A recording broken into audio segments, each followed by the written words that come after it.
This chapter is on animal identification and record keeping and is part of the National Beef Quality Assurance Program. It's funded by the National Beef Checkoff. Why are accurate records important? Well, it allows us to enhance the traceback in the event of a disease outbreak or maybe even a chemical exposure. It may limit our liability as an individual producer by eliminating your animals from being accused of being part of the problem.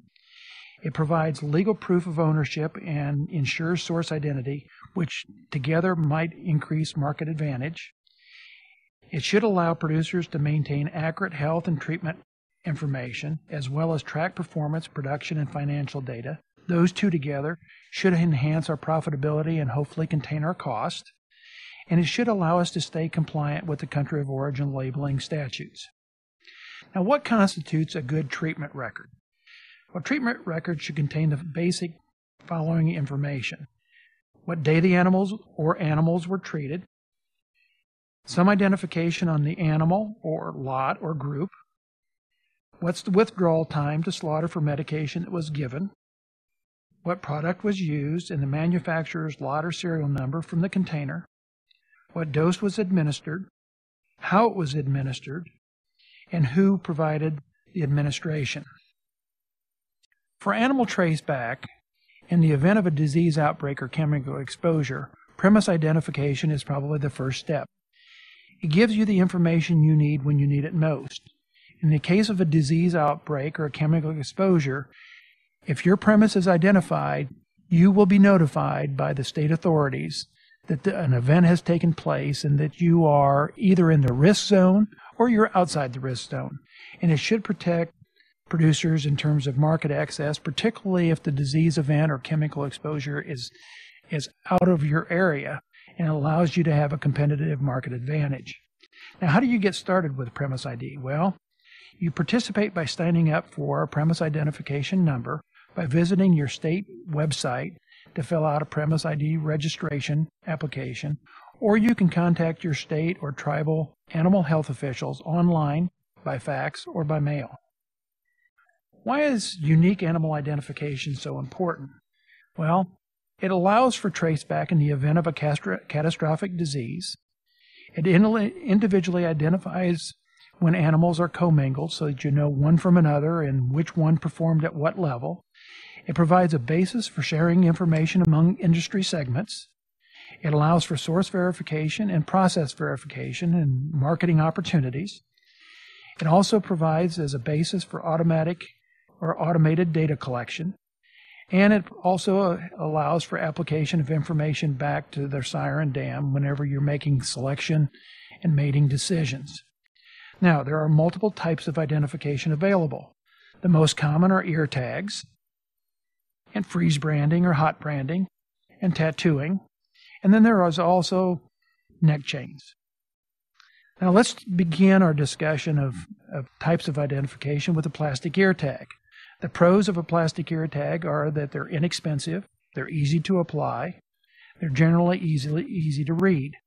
The cons of plastic ear tags is that they can become lost or damaged reasonably easily. They can be obscured by hair or mud. The electronic versions need specialized equipment, and it takes animal restraint to apply the plastic ear tag.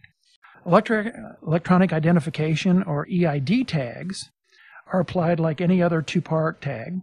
They are National Animal Identification System compliant, and of course that system is leaning very heavily towards using electronic identification tags that are ISO compliant. They are single-use, and they're tamper-resistant. And now the decision has been made nationally that 840 will become the prefix number for the 15-digit unique to the United States of America and country of origin labeling. So any calf that gets an 840 electronic identification tag would be classified as a USA-born calf. Advantages of electronic ear tags is that they're reliable in harsh environments, they're easy to apply, and they're non-intrusive.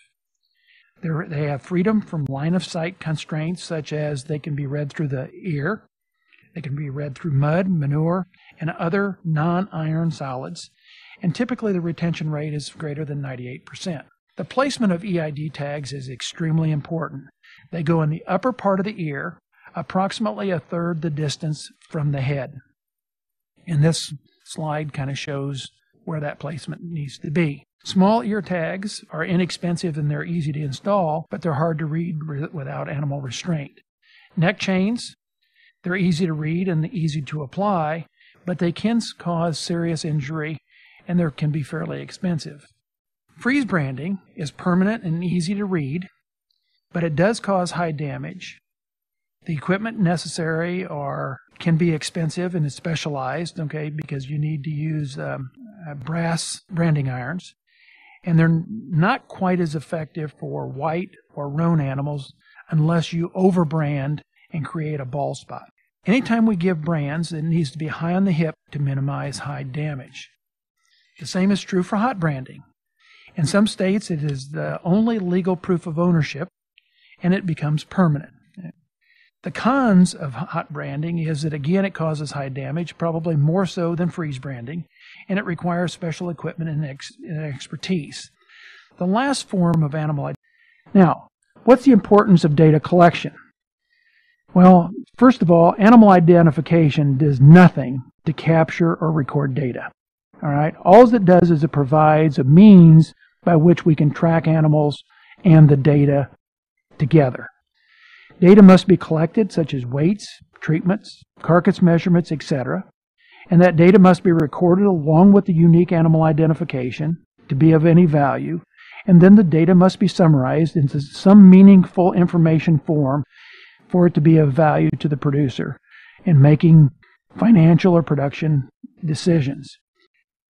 Keeping accurate records is really important from the standpoint of health history, such as vaccination records, morbidity and mortality records, body condition score records from one season to the next or one production phase to the next production phase, the productivity of individual animals, when animals are disposed of, which animals got sold, which animals got retained. It also gives you an opportunity to identify animals that have attitude issues or temperament problems. It should allow you to have origin of animal, and it also should provide for location of where animals are at in your individual operation. Now, why is record keeping important? Well, if we just assumed a 10% improvement in something like death loss, that would constitute a difference of about 90 cents per animal across a large number. Medication costs, yield grade 4s, and the discounts associated with that, quality grades, moving them up into the choice and prime quality grades, animal gain by 10%, feed efficiency by 10%. Based on a standard partial budgeting, it's possible to be able to increase the value of each animal by about $51 per head, by just a 10% improvement in performance.